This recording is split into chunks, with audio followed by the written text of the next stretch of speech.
Want to know the secret to crushing someone's ego in just 5 minutes? It's not about insults or putting them down, it's about using timeless Stoic wisdom to dismantle the fragile foundations of pride. In this video, we'll dive into how a few carefully chosen words and actions can break through the walls of arrogance and entitlement, leaving them humbled and self-reflective. This isn't about manipulation, it's about teaching them a lesson in humility.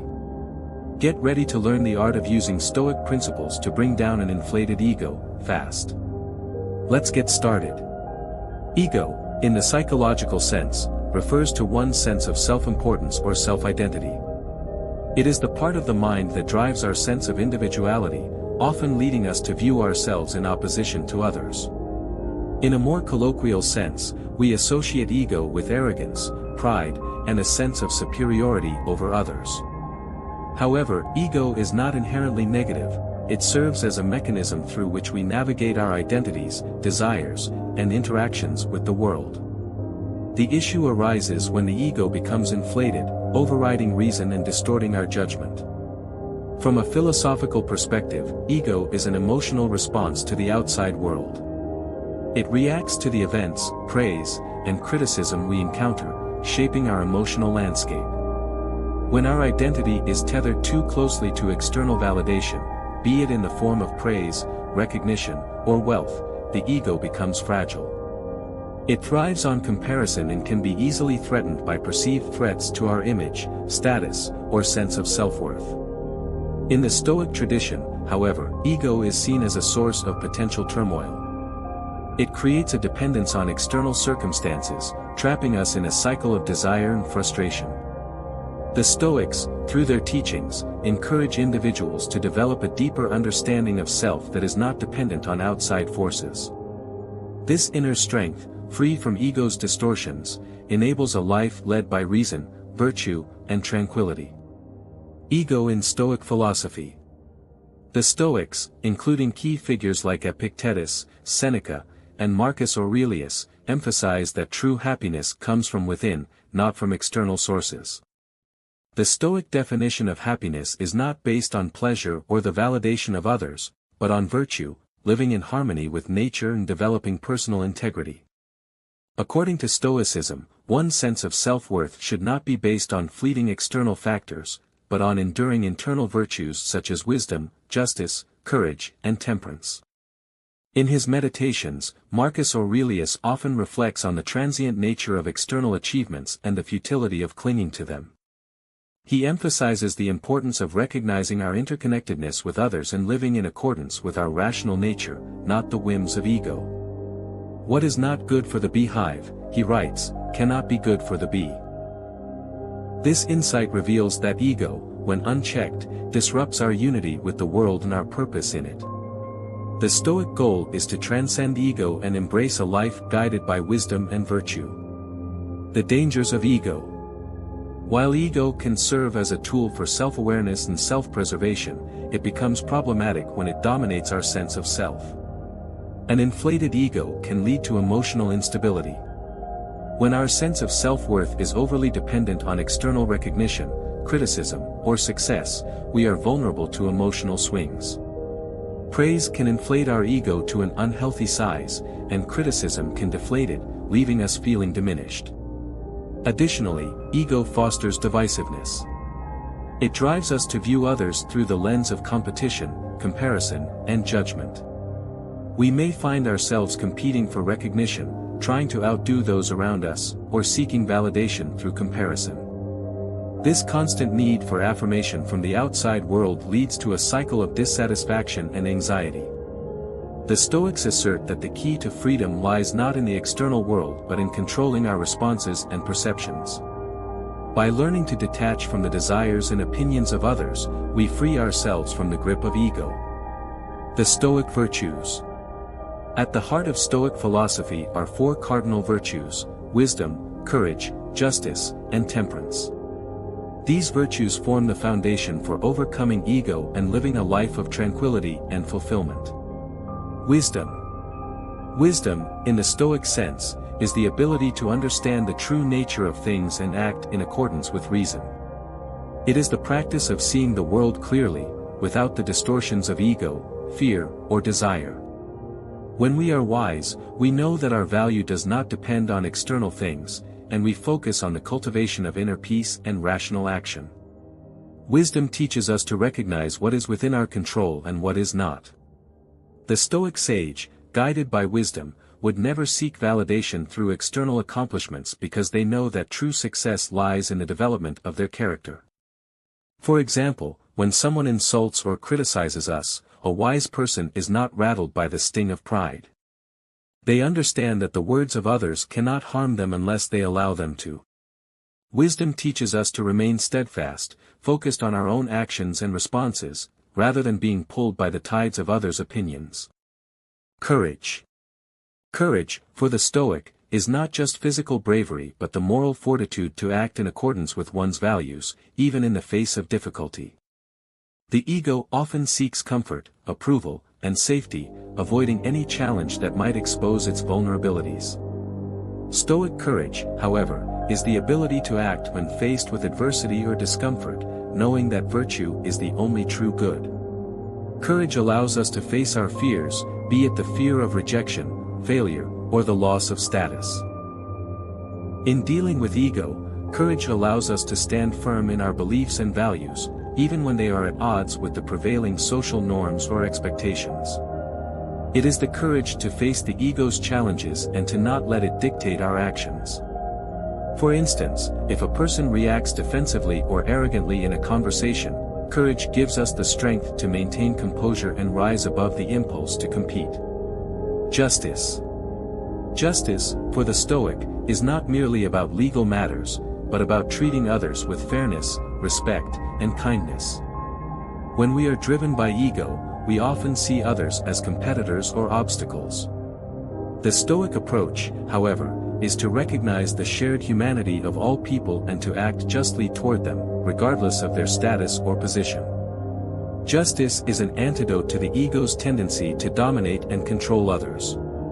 A person driven by ego may seek to manipulate or deceive others to gain an advantage, but a just person treats others as ends in themselves, not as means to an end.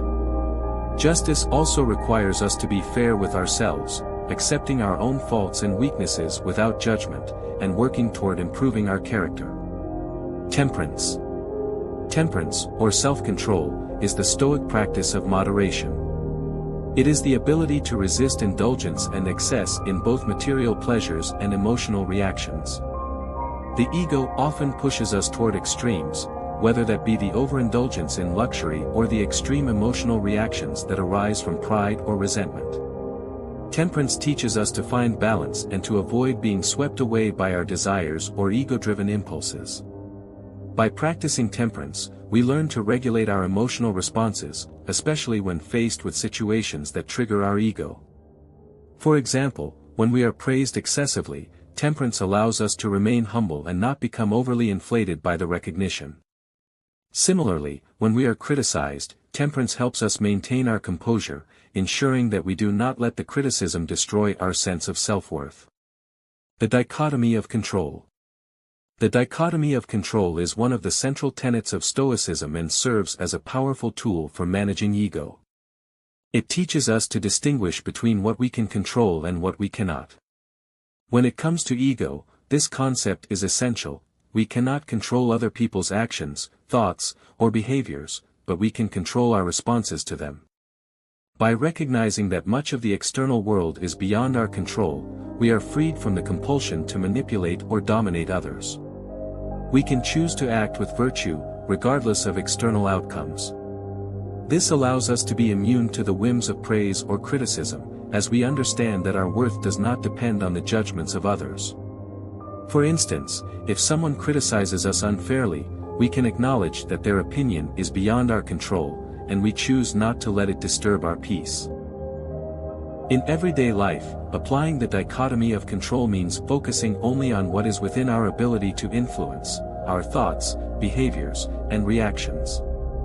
This principle helps us detach from the ego-driven desire for approval, as we recognize that external events are not the true source of our happiness. Understanding ego in depth. To address the ego, it is important to understand its root causes. Ego often arises from our need to protect our sense of identity and to assert our place in the world. This can stem from early childhood experiences, societal pressures, or personal insecurities.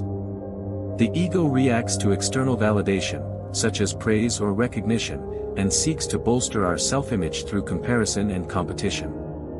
The ego thrives on attachments to success, recognition, material wealth, and the approval of others.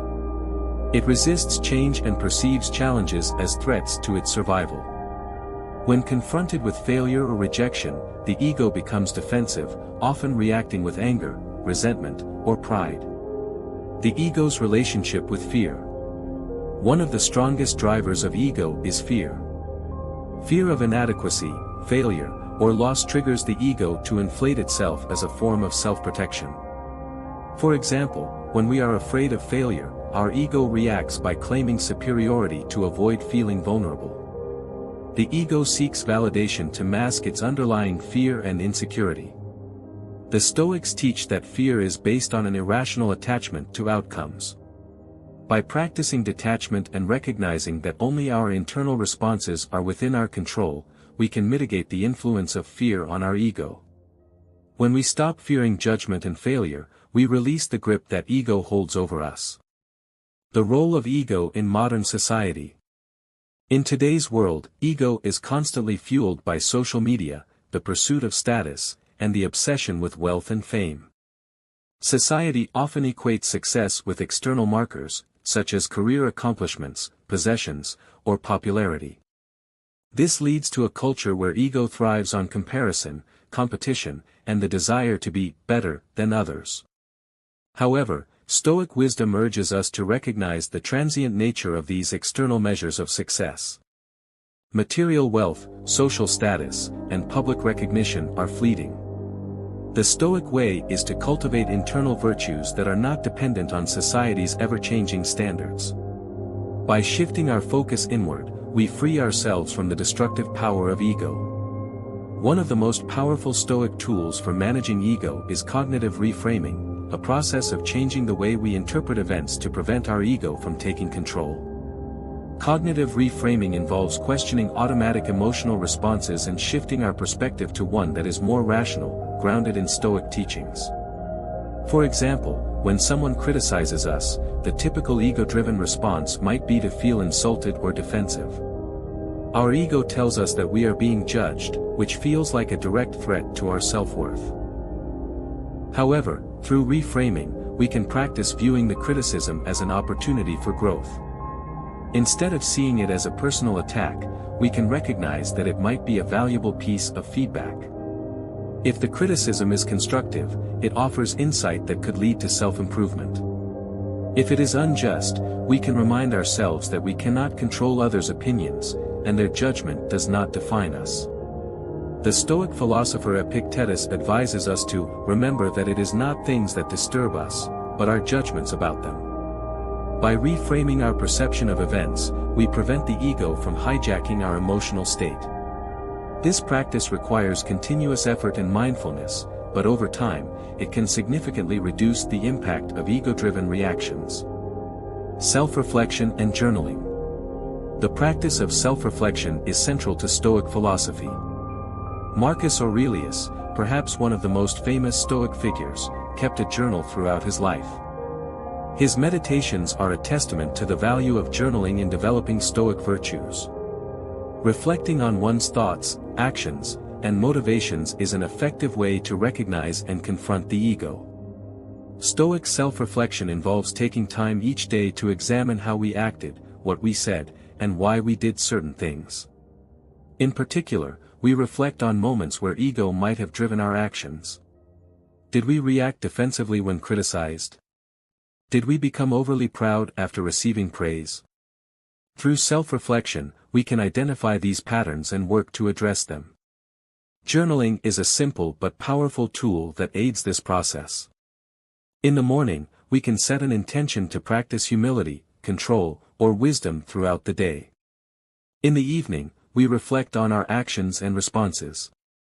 By reviewing moments when we allowed our ego to take over, we can develop greater self-awareness and work to improve the next day. As Seneca wrote, we suffer more often in imagination than in reality, reminding us that our perceptions of events often exaggerate their significance, particularly when ego is involved. Humility as a virtue.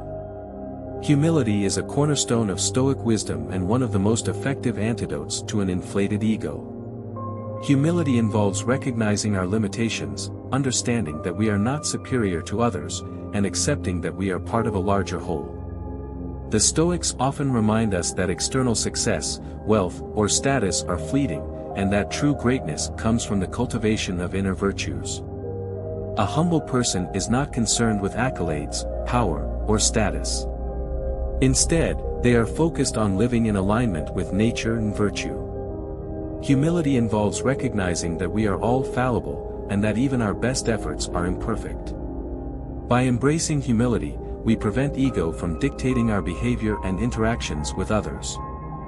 For example, Marcus Aurelius regularly reminds himself that he is just one small part of the vast cosmos. In meditations, he often reflects on the transient nature of life and the fact that all human beings, regardless of their status or power, are subject to the same natural laws. This practice of humility encourages him to focus on his duty and actions rather than on seeking praise or avoiding criticism. Detachment and emotional control. Detachment is the practice of not allowing external events to control our emotional state.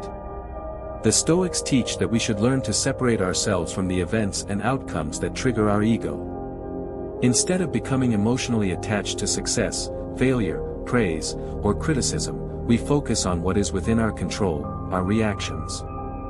For example, imagine receiving an award for your work. The ego might cause you to feel elated, seeking validation in the external recognition. However, through Stoic detachment, you can choose to acknowledge the recognition without attaching your sense of self-worth to it. You understand that it is just an external event, and while it may be appreciated, it does not define you. Similarly, if you are criticized or face failure, detachment allows you to remain calm and grounded, recognizing that these external factors do not determine your value. One effective technique for practicing detachment is negative visualization, or premeditatio malorum. This involves imagining the worst-case scenario before something happens, such as imagining failure or loss, so that you are mentally prepared for any outcome.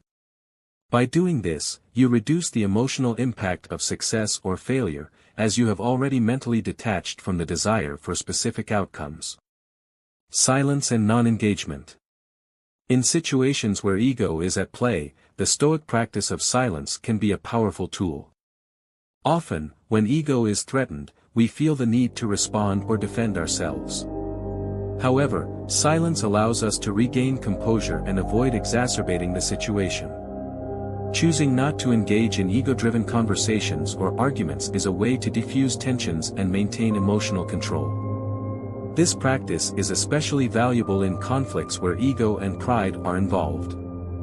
For example, if someone insults you or attempts to provoke a reaction, instead of responding with anger or retaliation, you can choose silence. This doesn't mean passive acceptance, but rather an active decision to disengage from the need for validation. By practicing silence, we focus on maintaining our inner peace and avoiding unnecessary emotional turbulence. Marcus Aurelius often practiced this principle by reflecting on his actions and words before responding. He understood that it was better to choose thoughtful silence than to react impulsively from a place of ego. Daily practices. Stoicism requires daily, intentional practice. Just as one would train the body through physical exercise, the mind requires daily attention to cultivate virtues that guard against ego. Here are some key Stoic practices that can help manage and diminish ego. 1. Morning and evening reflection. Every morning, set an intention to practice Stoic virtues throughout the day. Consider challenges you might face where ego might interfere, such as receiving praise or criticism, and remind yourself of your commitment to remain humble and virtuous. At the end of the day, reflect on your actions, identifying moments when you allowed ego to take control and acknowledging where you could have acted more wisely, justly, or temperately.